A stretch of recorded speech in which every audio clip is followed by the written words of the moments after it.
But wow, let's talk about perfection, shall we? This actually looks better than most of my cakes.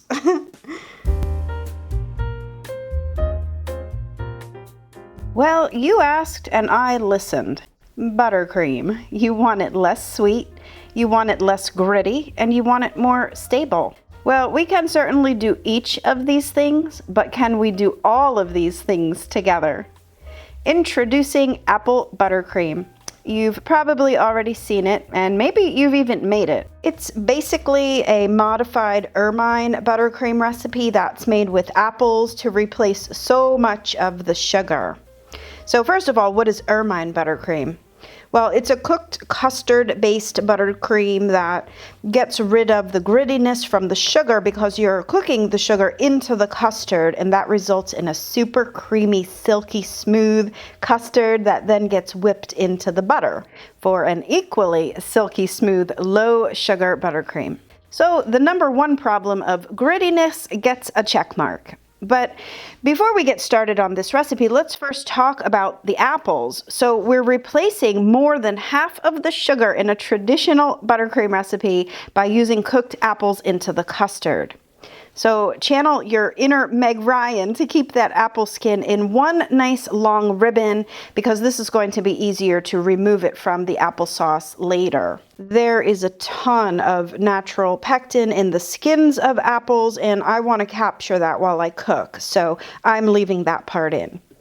A rough chop of the peeled apples, and then I'm adding a couple of tablespoons of water to make sure that they don't burn. And I am adding sugar to this, but one of the really great things about a recipe like this is that you can substitute any sugar that you like here, and you can make it completely refined sugar-free by using maple syrup or agave, or even using a diabetic sugar like the monk fruit sugar that I'm using, which cuts out the calories even more. So problem number 2, lower sugar gets a check mark. So we're just going to cook down those apples to a mushy, like applesauce consistency, and then take out those skins. I'm transferring the whole thing to a blender with some of the plant milk that I'm going to use to make the custard, and just puree that whole thing smooth.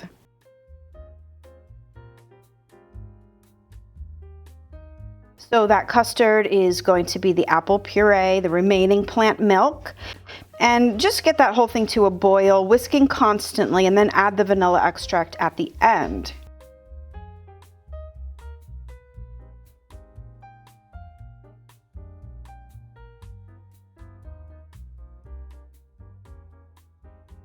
I am straining the custard to get out any apple fibers or lumps of any sort, and I'm putting it directly onto a sheet pan because that's going to cool this custard really quickly.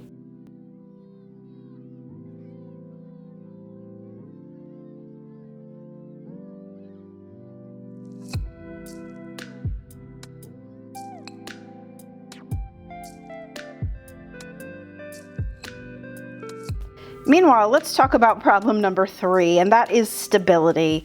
By eliminating shortening from any buttercream recipe, you are automatically lowering your chances of having a super stable buttercream. Shortening does nothing more than add strength to buttercream. So while I don't use it anymore, I just use straight up all vegan butter in my recipes because I'm not traveling hours with my cakes, and I don't really do heavy decoration, and they're not sitting out at hours at a party in super hot climates. So if that is you, though, you may want to consider adding shortening to your recipes, but we're going to give this one a test without using shortening at all and see how it holds up. So now that my custard is cooled, I've been whipping my vegan butter with a pinch of salt. I'm using the whip attachment so I can get it nice and fluffy and aerated.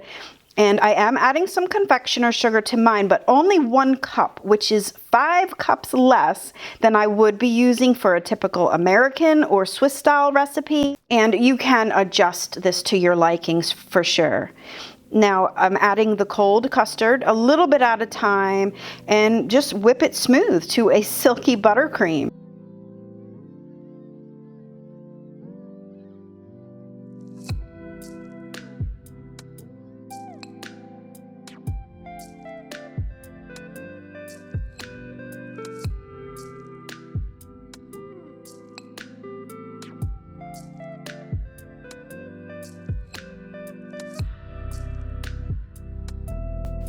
But to really see if we can solve problem number 3, the stability issue, I'm going to put it to the test by filling and icing a real cake.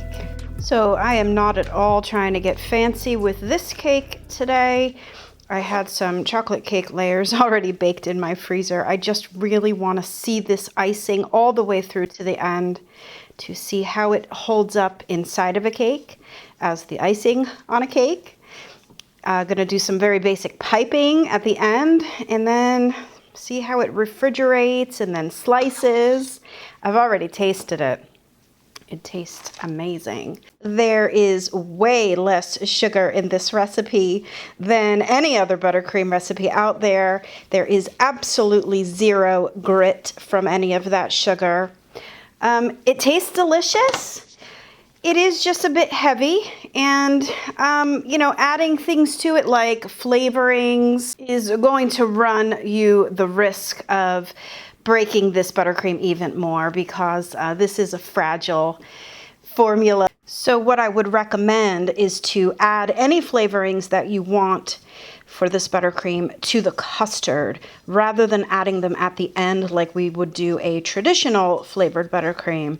That way the custard is going to sort of handle that flavor and that addition of liquid rather than oversaturating the buttercream at the end, which is really easy to do for a buttercream recipe like this one.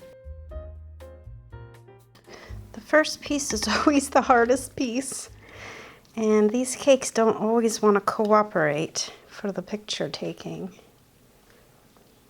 But wow, let's talk about perfection, shall we? This actually looks better than most of my cakes. So now just to give you an idea of what has to happen over here on my end after I cut the first slice of the cake on the video, I probably take a good 45 minutes to an hour trying to get some decent pictures for my website, and it is really holding up nicely. It's about 75 degrees in my space here today. I don't have the air conditioner on. So with all of that taken into consideration, this cake really is holding up very well, I have to say. I can't rave enough about the taste of this. I'm telling you, it's actually probably could use more sugar. Definitely you're going to want to try this recipe. I think you will be in for a surprise. There is no apple taste going on inside of this cake. This is so delicious. All right, let me stop gushing about this super simple, low sugar cake that I am definitely going to treat myself to more than one piece of this one today. Real quick, I do want to give a great big shout out to my patrons on Patreon and my pals in PayPal for making all of these videos possible. The cost of ingredients to test and retest and perfect these recipes so that you all have no fail results every time is really so appreciated. So let's give a great big round of applause for all of the supporters over there helping to offset the cost of these ingredients. And if you think that you can help for as little as a cup of coffee a month, click the links below to find out how. If you are loving this style of video where I'm sort of doing some experiments and, you know, I don't know, a little bit of sciencey stuff, let me know in the comments, and also give me some of your ideas for some more videos that you might want to see. All right, thanks everyone for watching and commenting and liking and sharing my videos. And until next time, happy vegan baking. Bye for now.